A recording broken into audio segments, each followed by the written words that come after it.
안녕하십니까? 대사증후군, 심장병, 당뇨병, 고혈압, 또 이상지질혈, 고콜레스테롤, 그 다음에 중풍에 이르기까지 혈관 질환, 그 혈관 질환의 원인이 되는 대사증후군에 대해서 말씀을 드리고 있습니다. 그 대사증후군의 가장 좋은 해결책이 무엇인가 여러분들과 함께 살펴보겠습니다. 이 화면을 통해서 보시면은 이 대사증후군의 그 기준을 잠깐 다시 복습하실 수 있는데 A, B, C, D가 있었죠.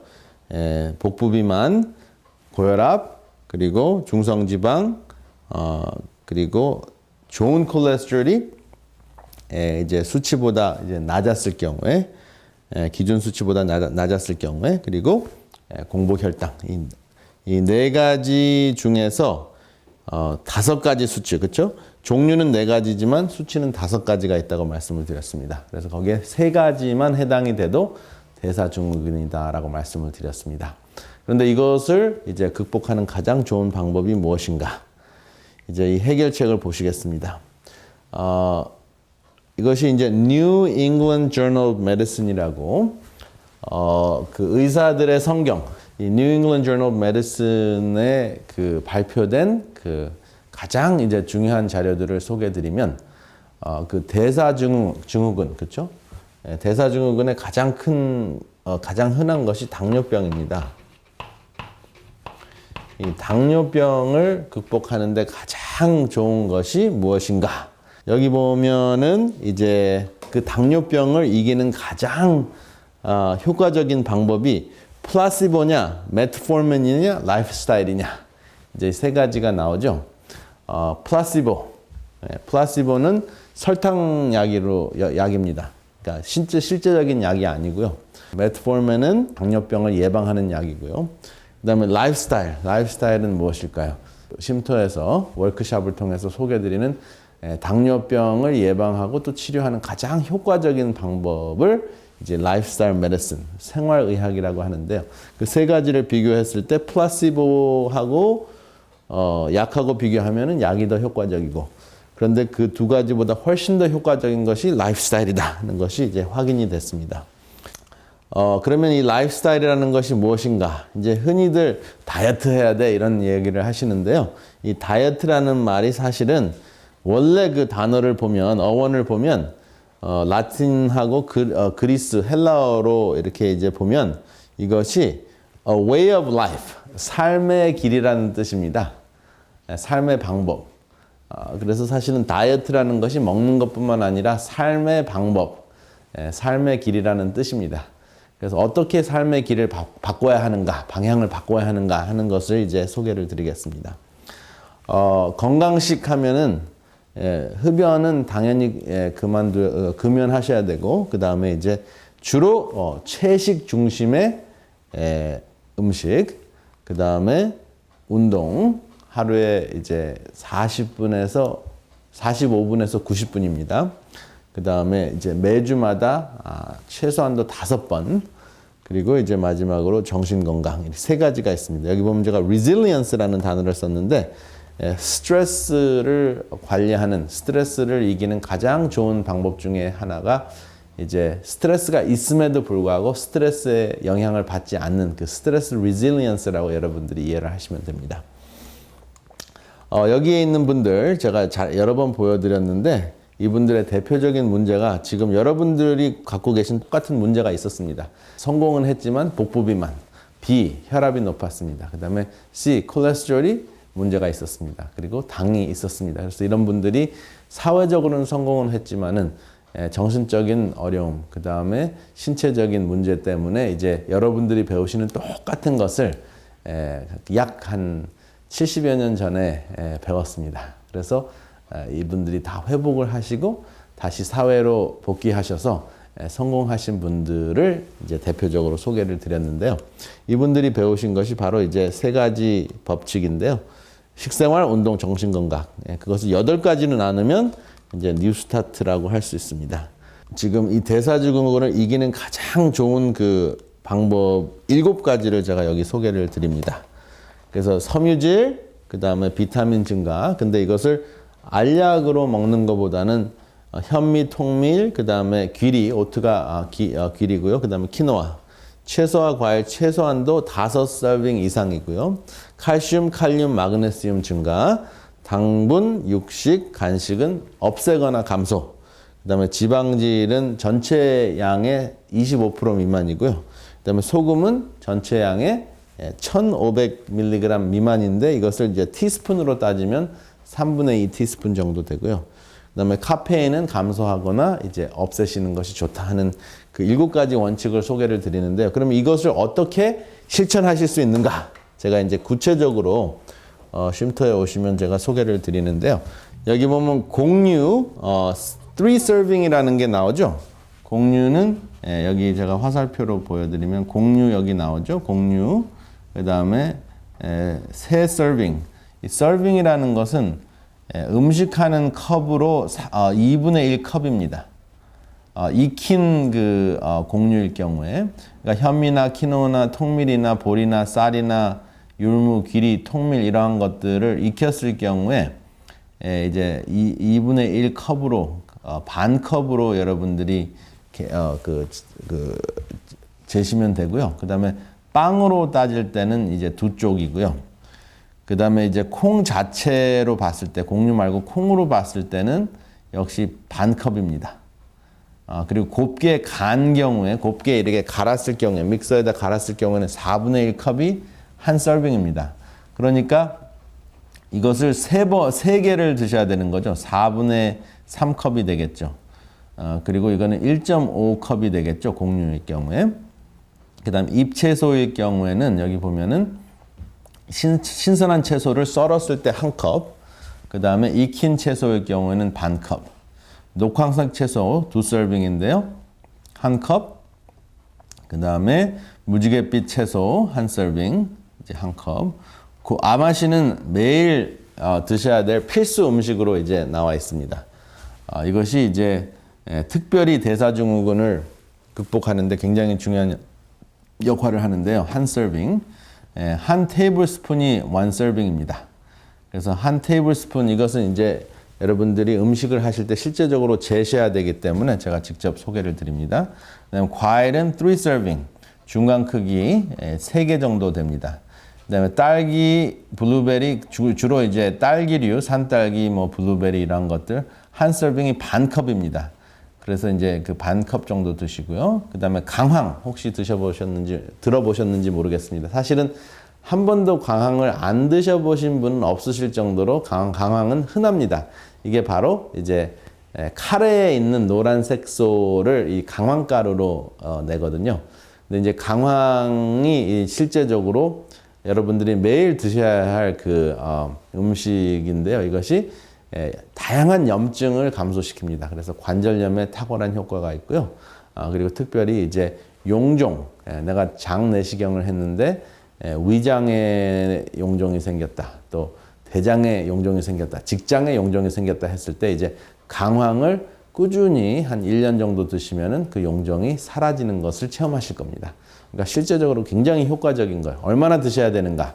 화면을 통해서 보시게 되면 1 서빙이 half teaspoon이에요. 아주 적은 양으로 이제 보이시는데 이것을 이제 음식을 다 하고 난 다음에 뿌려서 드시면 됩니다. 뭐 국을 다 끓이시고 난 다음에 뿌려서 드셔도 되고, 뭐 소스를 만드신 다음에 그렇죠? 뿌려서 드셔도 되고, 샐러드에 뿌려서 드시고, 맛이 무맛이에요. 맛이 없는 것이 아니라 아무 특별한 맛이 없기 때문에 색깔만 이제 내는 것이거든요. 그렇기 때문에 이것을 여러분들이 뿌리시게 되면 실제적으로 하루에 이제 드시는 양이 이제 티스푼 반 정도 돼요. 반 티스푼 정도. 그런데 굉장히 재밌는 사실은 이 강황가루를 이제 후추와 같이 드셔야 합니다. 그래서 강황가루 반 티스푼, 그다음에 후추 한 4분의 1 티스푼 정도 이렇게 섞어서 하루에 드실 그 음식에다가 뿌려서 드시면은 실제적으로 강황만 드시는 것보다 후추하고 같이 드시면은 그 강황의 효력을 2000배까지 증가시킬 수 있습니다. 같이 이제 함께 드시는 것이 굉장히 효과가 있겠죠. 그리고 이제 그 다음 거를 보시면은 이제 국화차 하루에 2컵 정도. 이것은 여러분들의 역시 관절염, 그다음 다양한 염증, 그다음에 암에 탁월한 효과가 있고요. 특별히 유방암에 탁월한 효과가 있다 하는 것이 확인이 됐고요. 녹차, 여러분들의 혈관을 깨끗하게 해주고요. 물 6컵에서 8컵. 그다음에 운동, 천천히 걸었을 때 90분. 그다음에 속보나 그다음에 파워워킹이라 그러죠. 굉장히 빠른 걸음으로 걸으셨을 때 여러분들이 45분 정도 운동을 하시고, 그다음에 마음을 다스리는 방법, 이제 25분 그 운동이 있는데 그러한 것들을 이제 차차로 소개를 드리겠습니다. 이것을 하루에 조목조목 이제 체크리스트로 다 하시게 됩니다.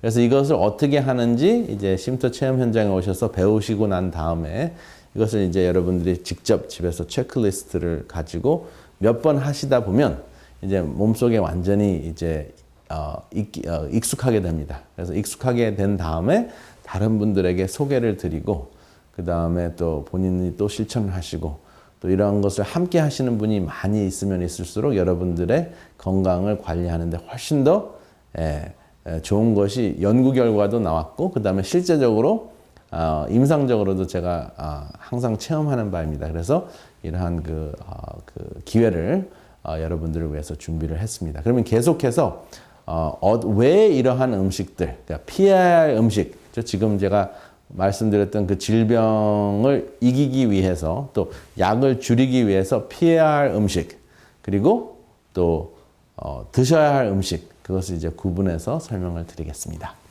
혈당과 히모글로빈 A1C라는 것을 보실 수가 있는데요. 혈당은 혈액 속에 있는 당이 얼만큼 증가되어 있는지를 알 수 있는 것이고요. 히모글로빈 A1C, 히모글로빈 A1C라는 것은 HgA1C라는 것이 있는데요. 이것은 이제 요것이 뭐냐 하면은 적혈구입니다.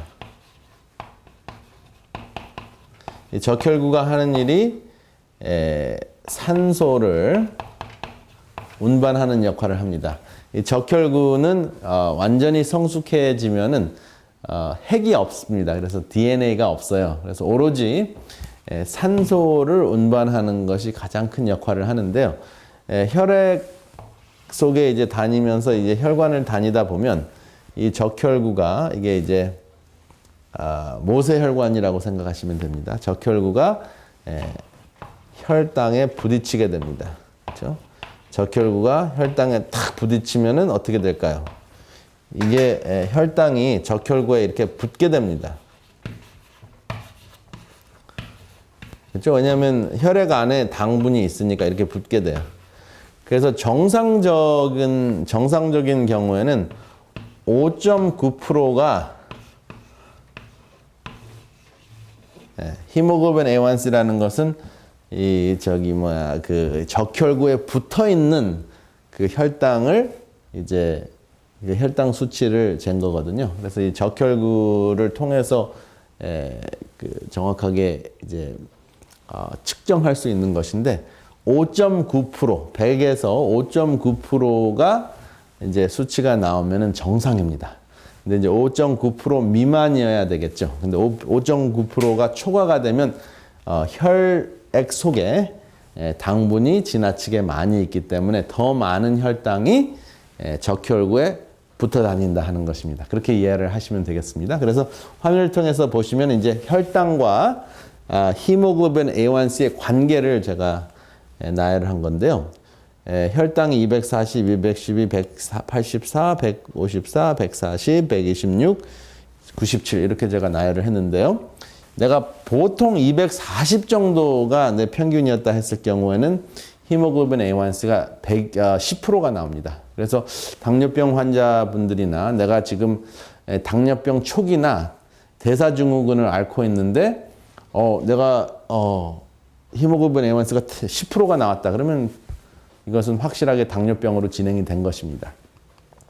9%일 경우에는 212가 평균이었을 경우, 그 다음에 8%일 경우에는 183이 평균이었을 경우, 7%일 경우는 154가 평균, 그 다음에 6.5%는 140. 그리고 6위일 경우에, 그러니까 5.9나 6위일 경우에는 이제 126이 평균입니다. 그리고 5%는 97이 평균일 경우에. 그래서 혈당이, 공복 혈당이 100 미만일 경우에 이제 딱 재보면 히모글로빈 A1C하고 이제 비교를 했을 때 5에서 6% 사이가 되는 겁니다. 그러니까 이제 당뇨병이라는 병으로 진단을 받으시려면 공복에 혈당이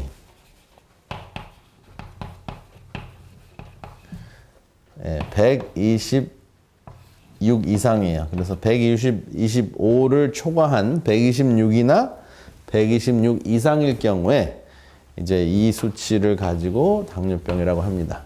그럼 보시면 126이면 6%가 넘죠. 그래서 보통 이제 여러분들이 혈액 검사를 하시면 5.9%까지가 정상이다. 그 수치가 나오는 겁니다.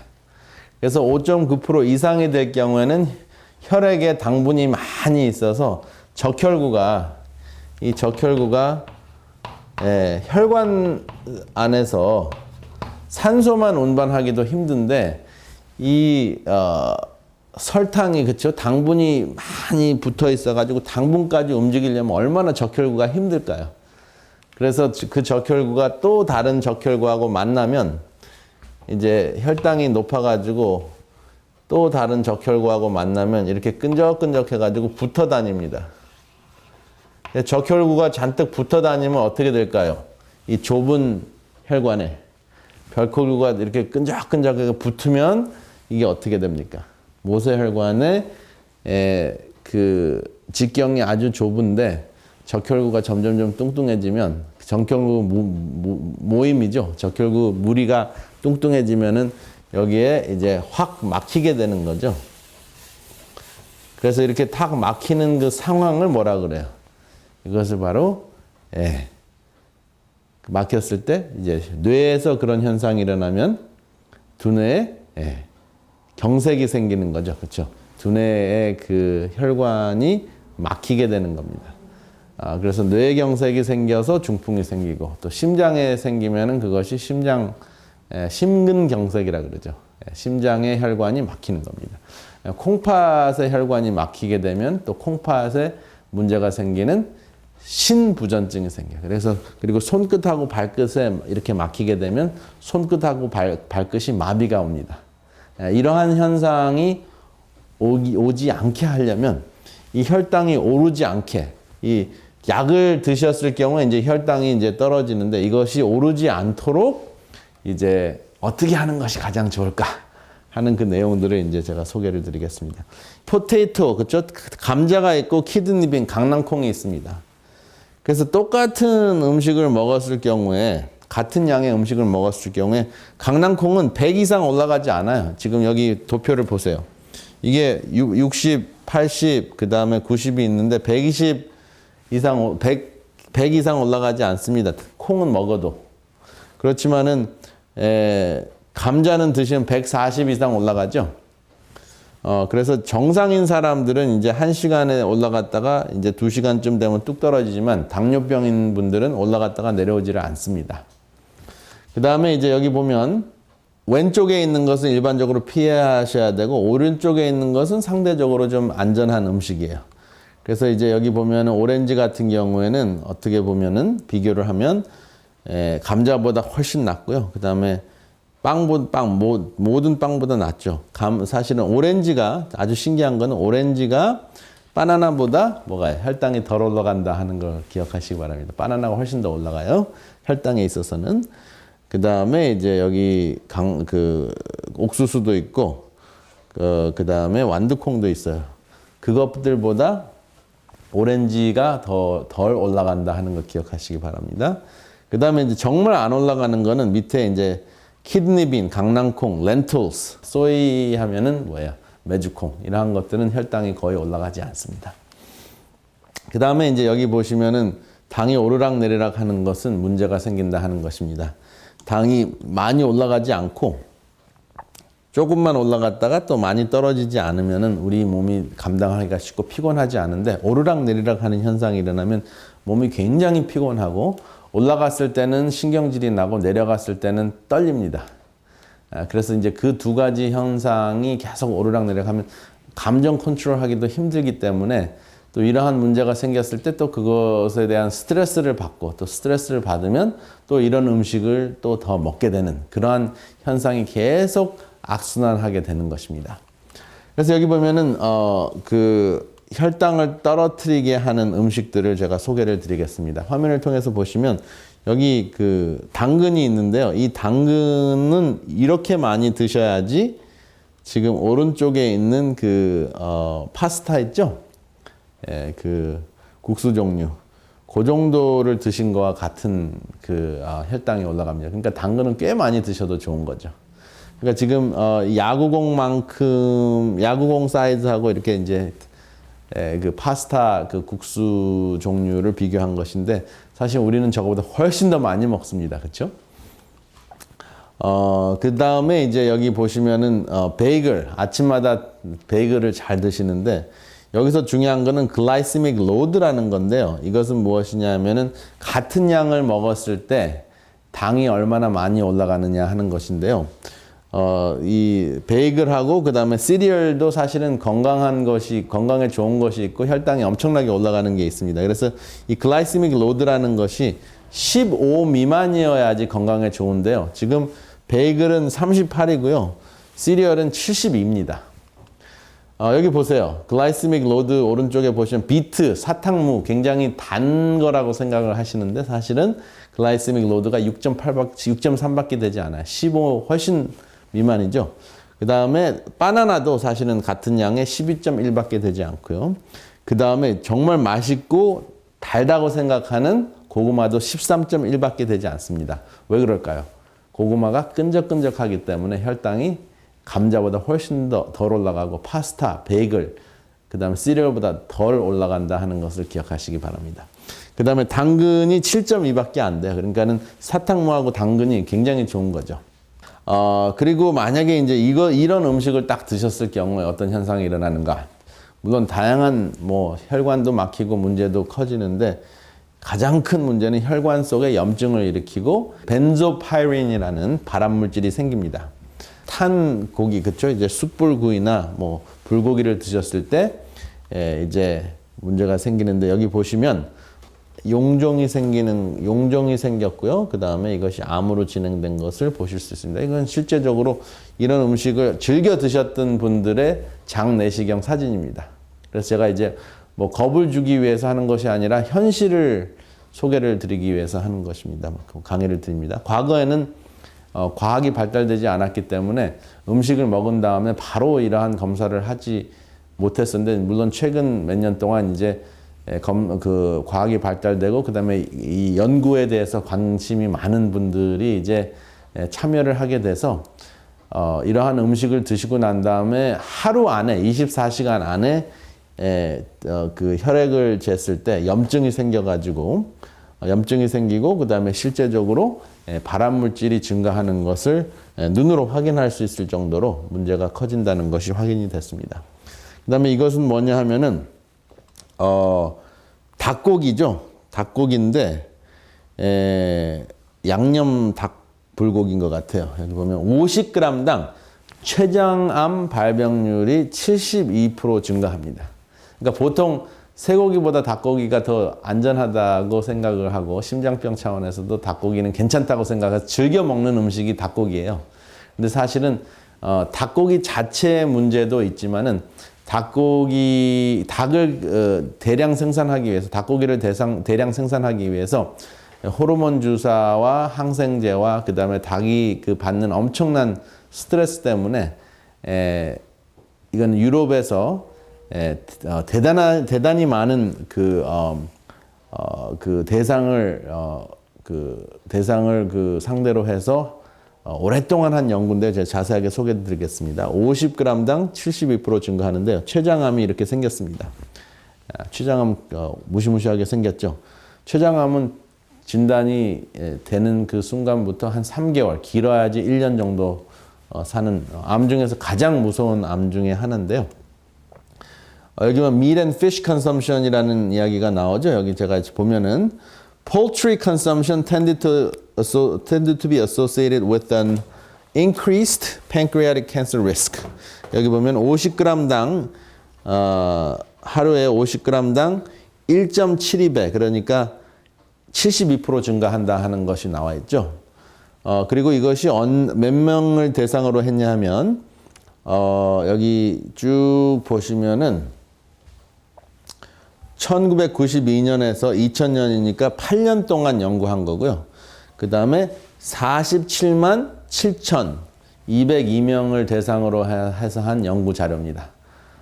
그래서 다른 육식도 문제가 되는데 특히 최근에 이제 대량 생산되는 닭고기 때문에 발병되는 그 췌장암 발병률이 50g 하루 50g 섭취할 때마다 72% 증가한다 하는 것을 기억하시기 바랍니다.